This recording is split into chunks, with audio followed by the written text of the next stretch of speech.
Hello, and welcome to another episode of Spheres of Influence.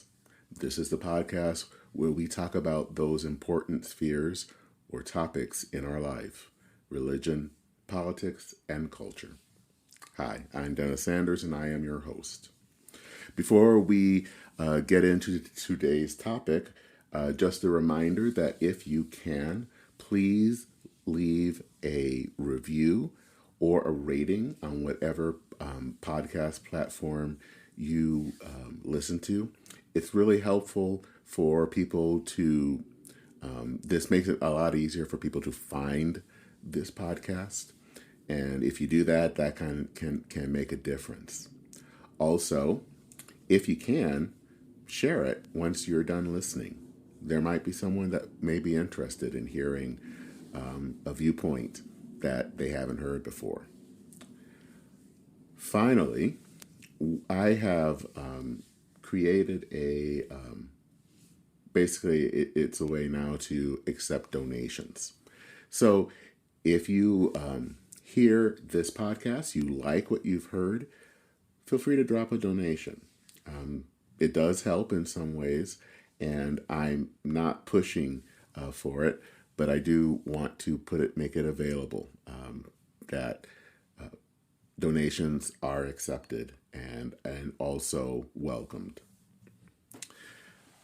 So this week we are going to be talking about race, and I wanted to start that off with a story that can kind of explain what is going on here. So, back in the late 70s, I think maybe it was 1977 or 78, my dad found a new barber. And I think from maybe the time I was about 3 or 4, I would go with Dad to a barber shop. And so he found this new barber. Barber's name was Eddie. And Eddie had a barber shop that was located on Detroit Street in Flint. That street is now named Martin Luther King Avenue. And just like I said, it was around 1977 or 78. He found out about this new barber and decided he wanted to go.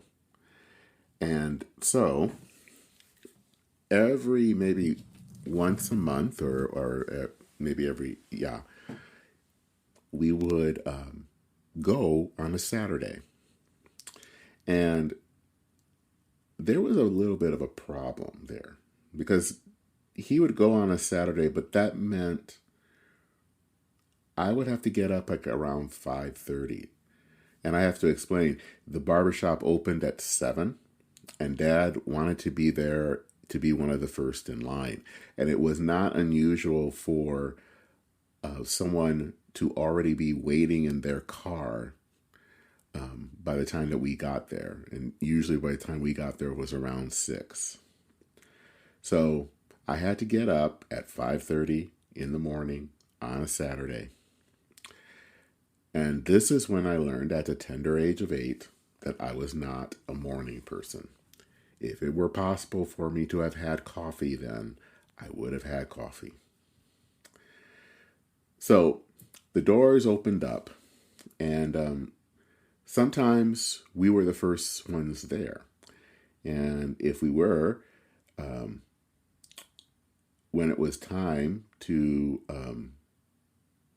get up into the barber chair, usually at that age, when I was still 7 or 8, Eddie would put a kind of a box on the barber chair to kind of prop me up so he could give me a cut. So most times, though, we were not always the first ones there, so we had to kind of wait. And so as Dad and I were waiting our turn, I would take a chance to kind of look around the shop. Of course, now this is an African-American barber shop, so of course there are going to be copies, at least at that time, copies of Ebony magazine or Jet magazine or Black Enterprise. And so you always went through these magazines to read the stories of African American businessmen and stars and sports figures. One aside, it was always interesting at the if you looked at the back of the Jet magazine, there was always basically that month's woman in a swimsuit, which probably was the dream of many an African American young man back then. But even though I wasn't gay yet, it kind of didn't really fascinate me, other than there's someone in a bathing suit. Anyway, if you were seated in this barbershop and you were getting your trim, one of the things that I remember, and as you're seated in the barber chair and you see this on the opposite wall, was this sign. Now, the sign was in simple black, but the lettering was in pink. And I remember that poster actually stayed up for many years, at least through the late 70s and maybe into the early 80s. What I remember is what it said, and it was fairly simple. It just said 3 words: Black is beautiful. Black is beautiful. That was a phrase that was everywhere throughout the 1970s. And, this was a time, it was the first full decade after the passage of laws like the Civil Rights Act and the Voting Rights Act. And obviously that allowed for African Americans to have more freedom than they have had before. In the 1970s, it's not that racism was gone, it still existed. But now people could sleep in basically any hotel they chose, or any restaurant. They could go and grab food in any restaurant that they wanted to visit. So I was born in 1969, and if you think about it, I was part of a generation, not just of African Americans, but of people from all backgrounds, that really didn't have any memory of whites only signs or any kind of sign of official segregation. What we do remember is this kind of flowering of Black pride from the late 1960s onward. There were the songs that were out there. James Brown was calling us to say it loud, I'm Black and I'm proud. And Nina Simone was talking about being young, gifted, and Black. And this was also a time that being Black entered the culture, the popular culture. We saw the rise of TV shows that featured African Americans, like The Jeffersons or Good Times. Artists were getting more and more attention, not just in the soul charts, but things that were getting in the pop charts and in the wider culture. This was, of course, the time of Marvin Gaye, when he released his seminal album, What's Going On, which didn't just focus on Black issues, but it was in many ways focused about some of the problems that African Americans were still facing. Stevie Wonder at that time also came out with a lot of social issues that were general, but yet also focused on issues that affected African Americans. This was a time, I think, when I felt, at least from my own memory, there was a time of pride. Like I said, there were still issues, but there was a lot of pride about who Black people were. And, one of the most popular TV shows of the 1970s was Soul Train. And the fact that you saw kind of this version of, American Bandstand, but in chocolate, And you saw people in, of course, in all the 70s outfits and hairstyles, but it brought this culture that had been marginalized more front and center than it had ever been before. And that pride extended into how I think kids were raised. During my elementary years, I think my mom would either borrow or purchase books to help me to see that there were, in history, that there were African American statesmen and doctors and inventors and business leaders. It was through this that I learned about Charles Drew, who was the discoverer of blood plasma, or Elijah McCoy, who was a prodigious inventor. There was this sense that after decades of being basically told that we were stupid or incapable of doing anything, there was this push among African Americans to really stand tall and to know that after everything that had been thrown at us for centuries, from slavery to Jim Crow, it seemed like, especially in that time period, we were trying to tell the rest of the world that we survived and we thrived. So that was the way that we were talking about things in the 70s. I think it really even persisted into the 80s. But as we look into our modern day, I don't know if Black pride in that way is the name of the game anymore.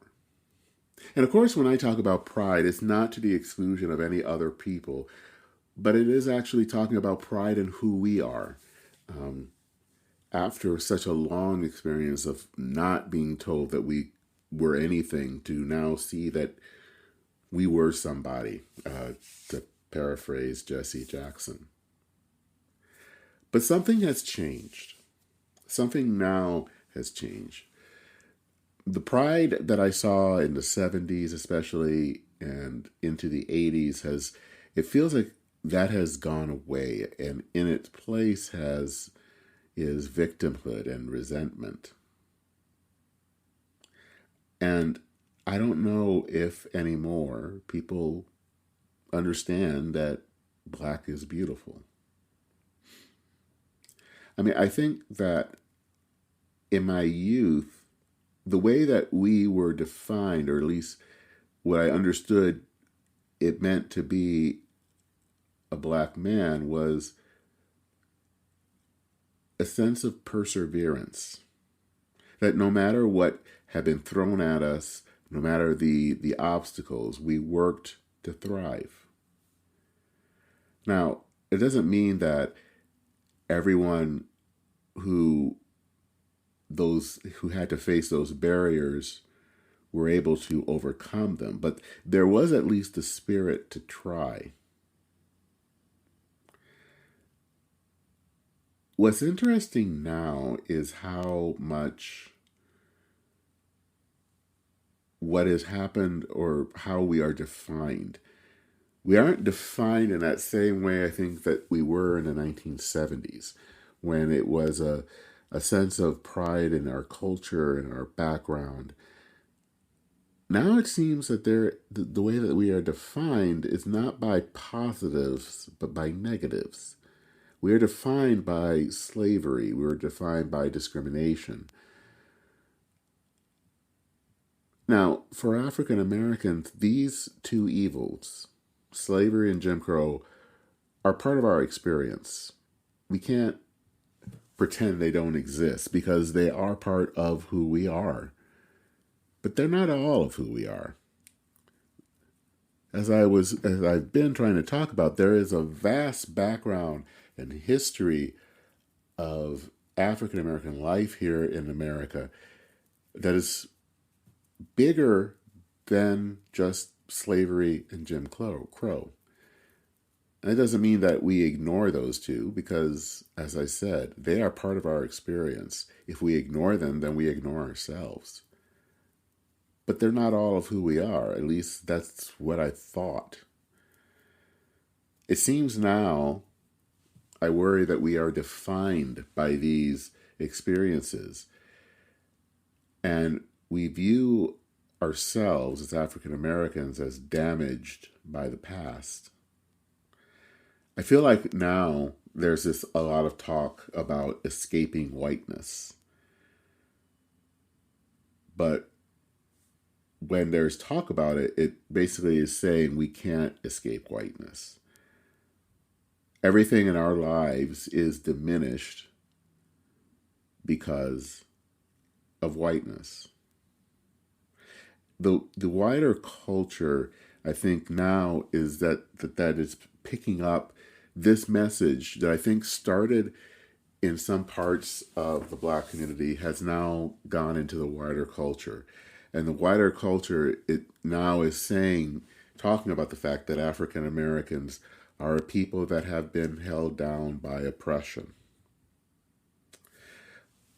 I want to give one example. And it's an example actually of something that I really like. So I hope whoever is listening to it doesn't think I don't like this, or that I don't like what they're trying to do. So there is this YouTube series that I love to watch called Extra History. They are, if you've watched it, basically what they do is they use cartoons to kind of tell the story of history. Not just American history, but world history. And it's I think it's a well-produced, very popular YouTube channel. And I think that they have done some really good stories on African Americans. They have actually even gone as far as making sure that they have an African American historian that is telling some of these stories. Stories like the Tulsa race massacre. I think it's a story that not many people know about, and especially now this year at this the centennial remembrance, it's important to kind of talk about that. And I think there was an episode that they do that I think is very good. They also have done some others that I don't know. They felt like they didn't highlight as much the positives about how these people, in some ways, broke down barriers. There is this recent episode, and it basically talks about several Black boxers in the 20th century. Boxers like Joe Louis and Muhammad Ali. And I think, I was looking forward to hearing this one because there were so many examples of how these Black athletes were standing up to racism, whether it was the Nazi propaganda machine when it was Joe Louis, or protesting against a war that you don't believe is just, such as Muhammad Ali.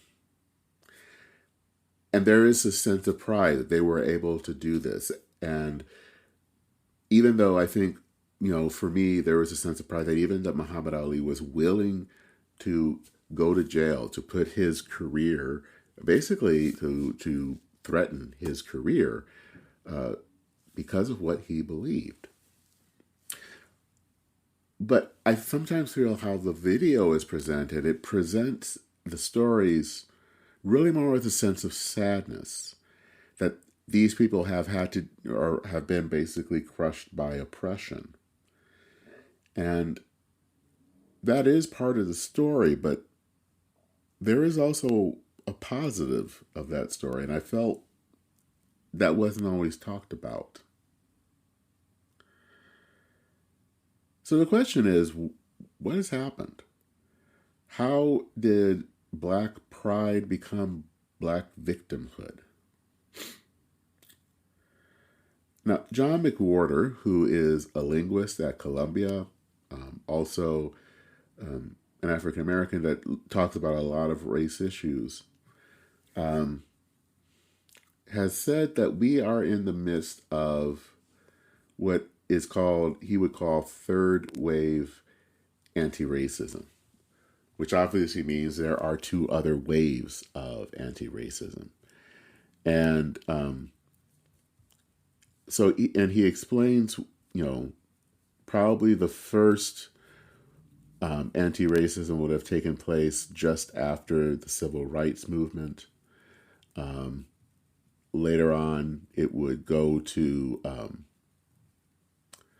of the 70s and 80s, and then now we are in this third one. And the third wave of anti-racism is a little different. It's different from the first two. And how it's different is that it is more focused on how we are still enthralled to white supremacy and white privilege. When I was growing up in the 70s and 80s, it was important for you to achieve. You had to be an achiever. And I remember even hearing, the phrase, you have to work twice as hard as a white person to be half as good. That's a phrase I heard over and over. There were this push in values that you had to excel, that you needed to push yourself so that you can succeed. But now it seems like the things that I had talked about, the things that I had grew up with, the sense of perseverance, the sense of achievement, of hard work, or being on time, are things that are considered part of whiteness. Many people might remember the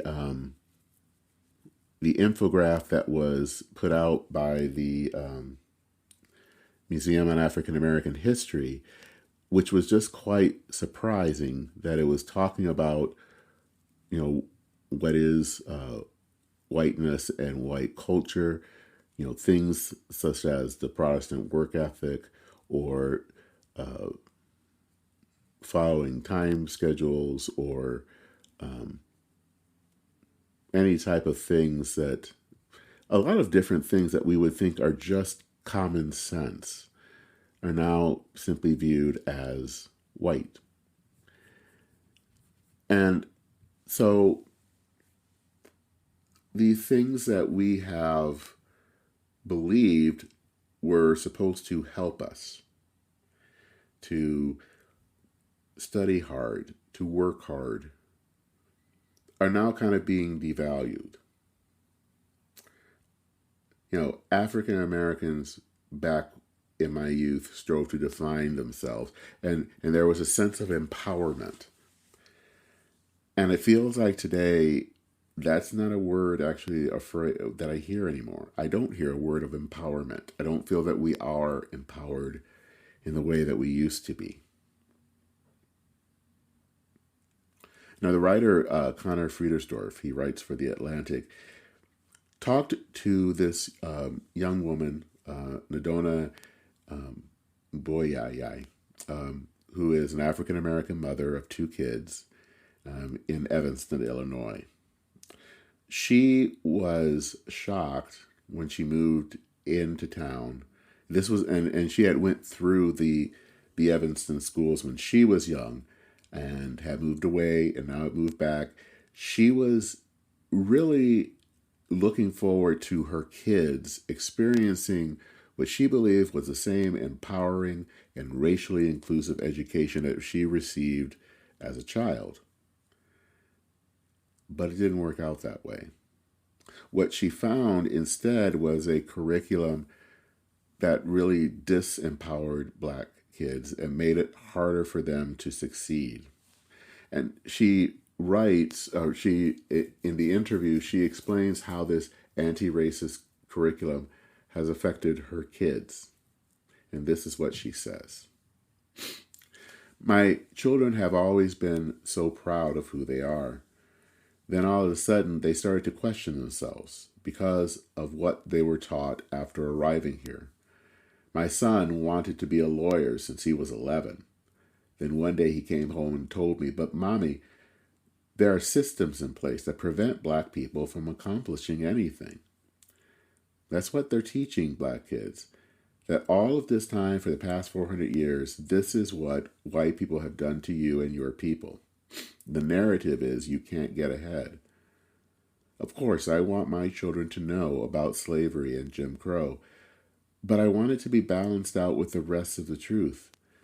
They're not taught about black people who accomplish things in spite of white supremacy, or about the black people today who got ahead, built things, achieved things, and those who had opportunities that their ancestors fought for.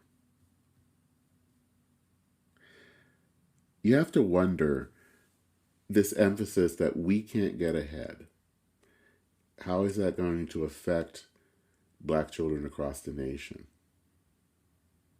Because Black is Beautiful really, I think, encouraged you to be successful, to know that things were possible, especially after years and decades of laws that try to hold us down. We could be the best, even if we didn't get as far as we hoped.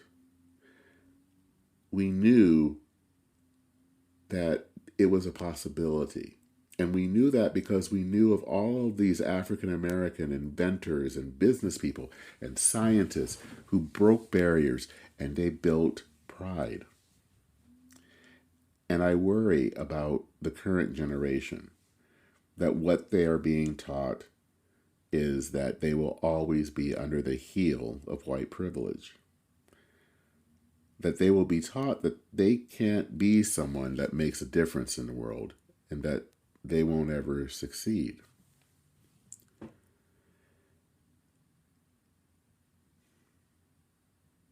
Obviously, it's been many years since I saw that poster, but that said, Black is Beautiful. I don't know if Eddie's barbershop is even still there anymore. I'm pretty sure Eddie passed away a long time ago, as did my dad. But I still look at that time and look at that poster and look at the sense of a time when there was a bit of more hope in our world as African Americans. I still believe that Black is beautiful.